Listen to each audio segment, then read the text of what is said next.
जय माता दी। आप सभी को चैत्र नवरात्रि 2026 के ढेरों शुभकामनाएं। बात करेंगे कि अष्टमी कब है और नवमी तिथि नवरात्रि की कब रहेगी। अष्टमी नवमी के साथ जिन्होंने पहला व्रत किया है उन्हें अंतिम व्रत कब करना है, विसर्जन कब करना है, व्रत जो कर रहे हैं उसका पारण कब करना है, साथ ही जो भ्रम है दूर करेंगे कि अष्टमी और नवमी एक ही दिन करनी है क्या, तो उसके बारे में बताएंगे कि ये एक दिन है या अलग अलग है। कन्या पूजन आपको कब करना चाहिए, क्या शुभ मुहूर्त रहेगा, हवन यदि आप कर रहे हैं या करते हैं तो कब करना चाहिए, किस विधि से करना चाहिए, क्या शुभ मुहूर्त रहेगा, व्रत का पारण क्या अष्टमी या नवमी को ही किया जा सकता है क्या या उसके बाद करना चाहिए, पुराणों के अनुसार नियम क्या कहते हैं। साथ ही बताएंगे कि अष्टमी को यदि आप व्रत खोल रहे हैं, आपके यहां अष्टमी होती है तो आपकी जो चौकी का विसर्जन है वो आपने किस दिन कर लेना है, नवमी करने वाले लोगों को किस दिन अपना अंतिम व्रत करना होगा और पारण और पूजन कब करना होगा, शुभ मुहूर्त क्या रहेगा। इस प्रकार से अष्टमी नवमी के बारे में विस्तृत जानकारी, पूजन कैसे करना है उसके बारे में विस्तृत जानकारी, विसर्जन कैसे करना है, कब करना है उसकी जानकारी, और अंतिम व्रत को लेके जो लोगों के बीच में भ्रम है ना, क्योंकि आप जैसे बहुत सारे हमारे दर्शक हैं जिनके कमेंट्स आ रहे हैं कि पंडित जी हमें अंतिम व्रत किस दिन करना है, अष्टमी नवमी लोग एक ही दिन बता रहे हैं, उसका क्या करना है। तो वो विशेष रूप से आपको समझाने का प्रयास किया जाएगा कि आपने अंतिम व्रत कब करना है और अष्टमी नवमी एक ही दिन है या अलग अलग जानकारी आरंभ करते हैं। उससे पहले आपसे निवेदन है कि वीडियो यदि आपको थोड़ा सा भी उपयोगी लगे तो कृपया एक बार लाइक अवश्य कर दीजिएगा, क्योंकि आपका एक लाइक व्यक्तिगत रूप से मेरे लिए बहुत महत्वपूर्ण होता है। इससे मुझे ये आभास होता है कि मेरी मेहनत सफल हो रही है कि नहीं, मेरा काम आपको अच्छा लग रहा है या नहीं। तो एक बार लाइक अवश्य कर दीजिएगा। साथ ही अपने अनुष्ठान की सफलता के लिए, अपने व्रत की सफलता के लिए कमेंट बॉक्स में अवश्य लिखिएगा जय माता दी मां, आप पर अवश्य प्रसन्न होंगे। आप देख रहे हैं अष्टमी नवमी के बारे में। दर्शकों, आप सभी के चैत्र नवरात्रि के अनुष्ठान चल रहे हैं। चैत्र नवरात्रि के अनुष्ठान बहुत से लोग 9 दिन तक हैं, जिसमें पूरे 9 दिन तक व्रत किया जाता है, चौकी स्थापित की जाती है, कलश स्थापित किया जाता है, खिचड़ी आदि बोई जाती है और अखंड ज्योति जलाई जाती है। ये 9 दिन का अनुष्ठान होता है, ये 10वें दिन पूर्ण होता है। साथ ही कुछ ऐसे भी भक्तगण हैं जो माता का व्रत करते हैं पहला और अंतिम, और कुछ करते हैं प्रथम 2 दिन और अंतिम 2 दिन, इस प्रकार से जोड़ा किया जाता है। तो भिन्न भिन्न प्रकार से हमारे समाज में लोग माता का पूजन करते हैं और नवरात्रि का ये उत्सव मनाते हैं। नवरात्रि की सबसे जो तिथियां होती हैं जिसका सबको इंतजार होता है वो होती है अष्टमी और नवमी। अष्टमी और नवमी इसलिए क्योंकि दुर्गाष्टमी जो अष्टमी तिथि होती है नवरात्रि की, उसको कहते हैं दुर्गाष्टमी। दुर्गा अष्टमी को अंतिम दिन की पूजा की जाती है और इस दिन कंजकें, कन्या पूजन किया जाता है, कंजकें बिठाई जाती है और कन्या पूजन के साथ ही नवरात्रि का यह पर्व पूर्ण होता है। वहीं समाज में एक ऐसा ही वर्ग भी है जो कि नवमी को पूजन करता है, वो नवतक आराधना करता है देवी की, और नवमी के दिन कन्या पूजन किया जाता है, कंजक बैठाई जाती है और इस प्रकार से वो अपने अनुष्ठान को पूर्ण करते हैं। अब बहुत से लोग सवाल कर रहे हैं पंडित जी क्या उचित है, अष्टमी को कन्या पूजन करना या नवमी को कन्या पूजन करना। देखिए, दोनों ही उचित हैं, दोनों ही शास्त्र अनुसार हैं। महानवमी चाहे महादुर्गा अष्टमी, दोनों पर जिस भी दिन आप करना चाहें कर सकते हैं। ये इस पर निर्भर करता है कि आपके यहाँ कब होता आया है। अगर आप अष्टमी होती आई है आप अष्टमी कीजिए, जिनके यहाँ नवमी होती आई है आप नवमी कीजिए। कन्या पूजन का जो विधान है शास्त्रों में वो अष्टमी को भी है और नवमी को भी है। तो ऐसा नहीं है कि अष्टमी को जो कन्या पूजन करते हैं वो कुछ अनुचित करते हैं या ये कहें कि इससे आपको पूर्ण फल प्राप्त नहीं होता, ऐसा नहीं है। अष्टमी को भी कन्या पूजन उतना ही शुभ और मंगलकारी है जितना कि नवमी को। अंतर जो है ना वो कन्या पूजन से उत्पन्न नहीं होता, अंतर उत्पन्न होता है विसर्जन से। अंतर उत्पन्न होता है कि आप 9 दिन का अनुष्ठान अगर हैं तो पूर्णता कब होगी। कन्या पूजन आप अष्टमी नवमी दोनों दिन कर सकते हैं, लेकिन यदि आपका नियम यह है कि आप 9 दिन का अनुष्ठान कर रहे हैं तो जो पूर्णता है ना वो 10वें दिन होगी। अगर आपने चौथी बिठाई है, 9 दिन का अनुष्ठान रखा है, तो जो विसर्जन आप करेंगे ना वो 10वें दिन करेंगे। ये शास्त्र की विधि है, ये मेरी बनाई हुई विधि नहीं है, ना मैं अपने मन से बता रहा हूं। पुराण कहते हैं कि 9 दिन का दुर्गा अनुष्ठान होता है, 10वें दिन उसका पूजन हवन और विसर्जन होता है।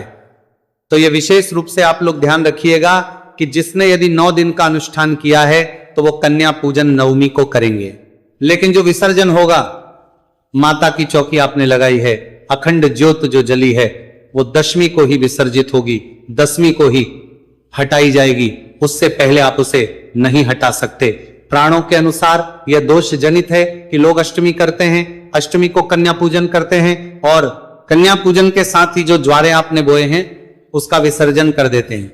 आपने माता की चौकी लगाई थी वो 8वें दिन ही कर दी जाती है और 8वें दिन ही आपने जो कलश स्थापित किया था उसका भी विसर्जन कर दिया जाता है। यह अनुचित है, ऐसा नहीं करना चाहिए। आप अष्टमी का व्रत करते हैं, नवरात्रि पूर्ण करते हैं, माना जा सकता है, परंतु आप विसर्जन कर देंगे। नवरात्रि का अष्टमी को यह नहीं माना जा सकता। विसर्जन जो है वो 10वीं तिथि को ही कहा गया है। जितने भी हमारे दर्शक हैं वो इस चीज को ध्यान दें कि अष्टमी अगर आपके यहां होती है तो अष्टमी कन्या पूजन के लिए कही गई है, अष्टमी आपके व्रत की पूर्णता लिए कही गई है, परंतु अष्टमी माता के नवदुर्गा जो आपने नवरात्रि का जो अनुष्ठान किया है उसके विसर्जन के लिए नहीं कही गई है। आपको 10वीं तिथि के दिन शुभ मुहूर्त में ही पूजन आदि करके विसर्जन करना चाहिए। यह बड़ी जानकारी थी जो आपको देना आवश्यक था। अब बात करते हैं जी कि अष्टमी किस दिन है और कंजकें जो हैं उनको कब बैठाना चाहिए, क्या शुभ मुहूर्त रहेगा, नवमी किस दिन है और कंजकों को कब बैठाना चाहिए, किस प्रकार से व्रत को पूर्ण करना चाहिए। तो अष्टमी वाले दिन आपको सूर्योदय पहले उठना चाहिए। उठने के बाद स्नान आदि करके स्वच्छ वस्त्र धारण कीजिए। स्वच्छ वस्त्र धारण करके आपकी जो दैनिक पूजा है ना वो उसी प्रकार से चलेगी जैसे कि अभी तक चलती आ रही थी। आप उसी विधि से आपने केतली बोई है, ज्वारे बोए हैं, माता की स्थापना की है, कल स्थापित किया है, उसी विधि से आप पूजन कीजिए। से देवी का पूजन करेंगे, विधि विधान से स्नान कराइए, तिलक लगाइए, वस्त्र अर्पित कीजिए, आप भोग लगाइए माता को, पुष्पों की माला अर्पित कीजिए माता को, तांबू अर्पित कीजिए माता को और माता को प्रणाम करके प्रार्थना कीजिए। इस प्रकार से आपने पूजन करना है। पूजन करने के बाद आप हवन कर सकते हैं। हवन करने के बाद आपने कन्या पूजन करना है। अब यहां पे एक सवाल ये आता है कि पंडित जी पहले कन्या पूजन करें या पहले हवन करें। तो पहले हवन करें फिर कन्या पूजन करेंगे। हवन के तदोपरांत ही कन्या पूजन होगा, इसका ध्यान दीजिएगा। एक सवाल हमारे पास आपका यह भी है कि पंडित जी कन्याओं को क्या नहीं देना चाहिए, ये विशेष रूप बताएं और क्या देना शुभ रहता है। देखिए, कन्याओं को आप कोई भी अच्छा उपहार दे सकते हैं। उपहार में आप उन्हें पढ़ने लिखने से संबंधित जो भी सामग्री है वो दे सकते हैं, कॉपी दे सकते हैं, ज्योमेट्री बॉक्स दे सकते हैं। इसके अतिरिक्त आप उन्हें लंच बॉक्स दे सकते हैं, पेन पेंसिल आदि बैग आदि भी दे सकते हैं जो उनके उपयोग का भी होगा। आपको क्या नहीं देना चाहिए, देखिए एक तो आजकल आप प्लास्टिक की सामग्री का प्रयोग बहुत अधिक होने लगा है। अगर आप प्लास्टिक की वस्तुओं से बच सकें तो बहुत उत्तम रहेगा कि आप प्लास्टिक की ना दें। और जो विशेष रूप से मना ही है ना वो है नुकीली वस्तुएं, तीखी वस्तुएं या कांच से बनी हुई वस्तुएं। कांच की जो सामग्री है वहां आपको नहीं देनी है। कन्याओं को काले वस्त्र आपको नहीं देने हैं। काले रंग की कोई भी सामग्री जो है वो आप कन्याओं को उस दिन नहीं देंगे। यदि आप कन्या पूजन में कपड़े आदि लाके दे रहे हैं तो वो भी काले रंग के, ब्लैक कलर के नहीं होने चाहिए। इसको बेहद ही अशुभ माना जाता है। काला रंग कन्या पूजन में सर्वोत्तम है। इसीलिए अगर संभव है तो आप लाल रंग के वस्त्र और लाल रंग की ही लेकर आएं, उत्तम रहेगा। और अष्टमी के दिन कन्या पूजन करें। कन्या पूजन में जब कन्याएं आपके घर आ रही हैं तो सबसे पहले उनका भक्ति भाव से स्वागत करें, क्योंकि एक प्रकार से आपके यहाँ 9 दुर्गाएं आ रही हैं। 9 दुर्गा आपके घर पे पधारी हैं। 9 दुर्गाओं का स्वागत कीजिए, उनको बिठाइए। चौकी है तो चौकी पर बिठाइए, अन्यथा जो भी आपके यहाँ उपयुक्त आसन है उस पर बैठाइए। बैठा के उनका शुद्ध जल पैर धुलाइए, पद प्रक्षालन कीजिए, उनका प्रेम से पद प्रक्षालन कीजिए, अच्छे कपड़े से उनको पोंछिए। ये माता स्वयं आपके घर पर आज पधारी है। पैर धोने के बाद, पैरों को पोंछने के बाद उन्हें तिलक कीजिए। रौली कुमकुम आदि का तिलक करना है, अक्षत अवश्य लगाना है और मौली अवश्य बांधनी है। इसके बाद उन्हें आसन पे बिठाइए, प्रेम पूर्वक उन्हें हलवा, पूरी और छोले, काले चने जो होते हैं ना छोले, ये प्रसाद के रूप में, भोग के रूप में प्रदान कीजिए, उनको खिलाइए। आज के समय में जो कन्याएं हैं वो नहीं खा पाती है, कई बार छोटी होती है कन्याएं तो इसलिए भी नहीं खा पाती हैं। जितना भी वो खा सके, अगर ना खा पाए उनका एक मुंह झूठा करा के ही बेशक बाकी जो है बचा हुआ सामग्री उसको आप पैक करके उन्हीं को दे दे। इसके बाद कंजकों को आप जो सामग्री लाए हैं उनके लिए उपहार स्वरूप जो भी भेंट लाए हैं वो भेंट एक एक करके दे और उनसे पैर छूकर आशीर्वाद ले और उनको विदा करें। इस प्रकार से आप कन्या पूजन करेंगे। कन्या पूजन की जो सामग्री है ना उसको भी पूजित करना आवश्यक है। वो क्या करते हैं कि सामग्री लाते हैं, रखा देते हैं, कंजकों को भोजन कराते हैं और उनको ऐसे ही उठा के दे देते हैं। ये अनुचित व्यवस्था है, अनुचित व्यवहार है उस सामग्री का। सुबह के समय जब आप पूजन कर रहे हैं ना उस समय उनको पूजना है। पूजना कैसे है कि उन्हें पहले जल से, गंगा जल युक्त जो जल है ना उसे छींटे दीजिएगा। छींटे देने के बाद उन्हें तिलक कीजिएगा, अक्षत उस पर अर्पित कीजिएगा, थोड़े पुष्प ऊपर बिखरा दीजिएगा और हाथ जोड़कर माता को प्रणाम करके, हे मातेश्वरी, ये हम कन्याओं के लिए भेंट स्वरूप लाए हैं, इसे आप नवदुर्गा के रूप में स्वीकार करें और आशीर्वाद प्रदान करें। इस प्रकार से माता से प्रार्थना कीजिएगा। ये जो सामग्री है इसको पृथ्वी पर नहीं रखना है। जो 9 आइटम जो भी आप लाए हैं ना इनको किसी थाल में सजाइएगा पूजा के समय पे और उसी में रखे रखिएगा। ये बात आप ये दे दीजिएगा। तो इस प्रकार से आपने अष्टमी को पूजन करना है सुबह का और कन्या पूजन करना है। आपके घर में यदि आपने चौकी लगा के रखी है तो उसको वैसे ही रहने दीजिएगा। आपने अगर आपके घर में कल से स्थापना की है तो उसको भी वैसे ही रहने दीजिएगा। याद रखिएगा कि जो लोग अष्टमी कर रहे हैं वो केवल कन्या पूजन करेंगे, विसर्जन नहीं होगा। और नियम तो यही रहेगा कि जब तक चौकी आपके घर में है आपको आदि का प्रयोग नहीं करना चाहिए। ये बात अलग है कि लोग अपनी सहूलियत के अनुसार, अपनी सुविधा के अनुसार चीजों को परिवर्तित कर लेते हैं। उनको लगता है कि अब हम अधिक दिनों तक लहसुन प्याज के बिना नहीं रह सकते तो अष्टमी को ही सब प्रवाहित कर देते हैं और उसके बाद अष्टमी के शाम को ही वो अपने हिसाब से जो भी खाना होता है, जो अनुचित व्यवहार भी हो सकता है, तामसिक पदार्थों का प्रयोग भी होता है, उसमें आप लग जाते हैं। शास्त्र ये कहते हैं कि संयम बहुत आवश्यक है। पूजा का दूसरा नाम संयम है। यदि आपके जीवन में संयम नहीं है, ये जो पूजा है जो आप कर रहे हैं ये व्यर्थ है। दिखावे की पूजा करना बंद कीजिए, मन से विचार अच्छे रखिए और ये ना सोचिए कि ये आपके ऊपर किसी प्रकार की पाबंदी लगी है। आपका मन करता है स्वतः किसी चीज को त्यागने का तो त्यागिए। अगर मन नहीं करता है तो इस प्रकार की पूजा पाठ आपको नहीं करने चाहिए। ऐसा नहीं कि आप दुखी होकर कोई पूजा पाठ कर रहे हैं, उसका कोई लाभ नहीं होता है। यदि किसी को इसकी बहुत जल्दी है कि जल्दी से ज्वारे आदि और जो चौकी आदि है इसका विसर्जन किया जाए जिससे कि हम अपने हिसाब से चीजों को खा सके, तो वह अनुचित व्यवहार है। इसके लिए आप माता की पूजा को पहले समाप्त नहीं कर सकते। नवमी तिथि की बात करें और किस दिन आपको कन्या पूजन करना है, अष्टमी, नवमी कब है, शुभ मुहूर्त कब है, इसके बारे में बताएं। उससे पहले जानते हैं आपका एक बहुत ही महत्वपूर्ण सवाल जो हमारे पास आ रहा है कि अंतिम जो व्रत होगा, क्योंकि बहुत से लोग हैं जो पहला व्रत करते हैं और अंतिम व्रत करते हैं, तो वो अंतिम व्रत हमें कब करना चाहिए, किस तिथि पर करना चाहिए। देखिए दर्शकों, ये आपके ऊपर निर्भर करता है कि अंतिम व्रत आप कैसे करेंगे। ये इस प्रकार से आपके ऊपर करता है कि आपके यहां अष्टमी की जाती है या नवमी की जाती है। अगर अष्टमी आपके यहां की जाती है तो आप सप्तमी को व्रत करेंगे और यदि आपके यहां नवमी की जाती है तो अंतिम व्रत आपका अष्टमी को होगा।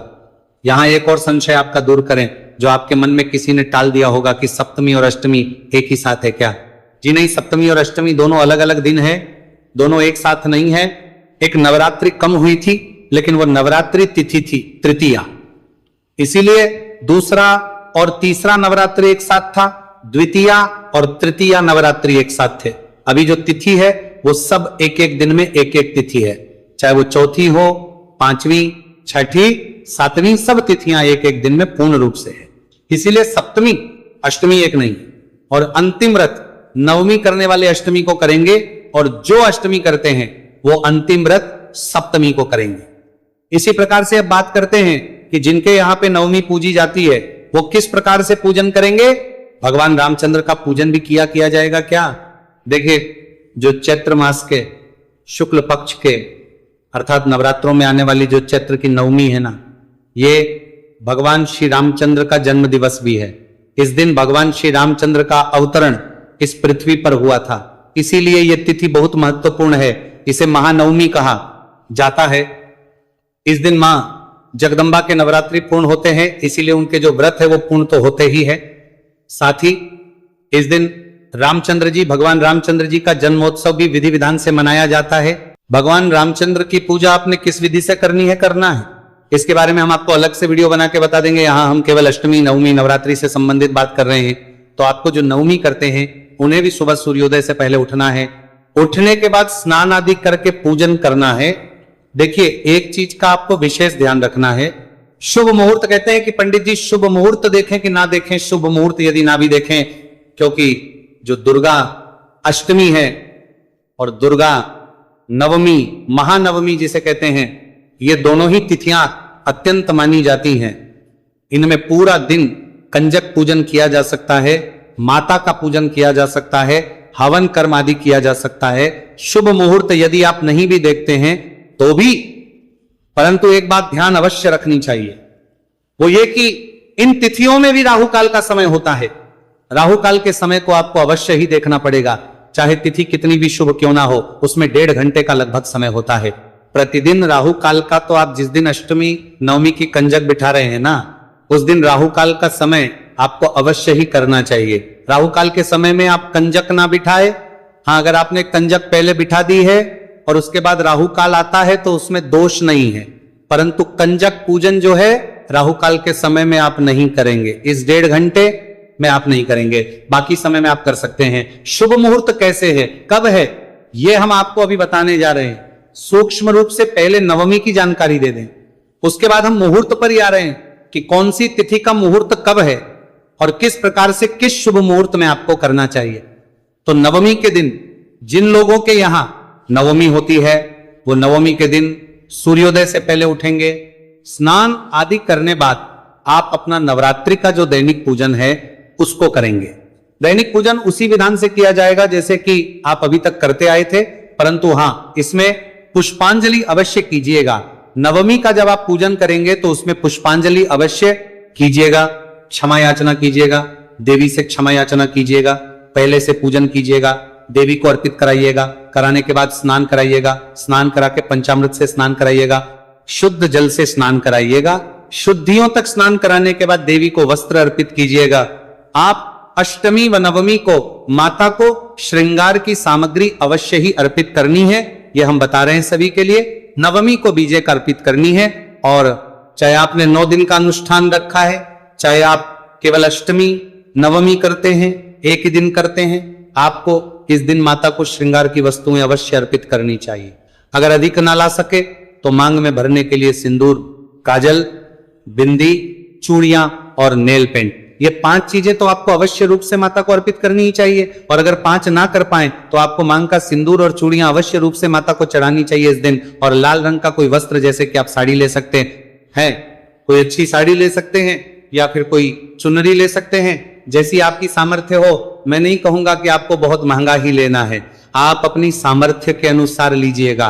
और यह ध्यान रखिएगा कि आप जब भी पूजा पाठ करें सामर्थ्य के अनुसार करें। प्रभु कहते हैं कि जैसा मैंने आपको दिया है, जितना मैंने आपको दिया है उसके अनुसार ही आप मुझे अर्पित करें, मैं सदा प्रसन्न रहूंगा।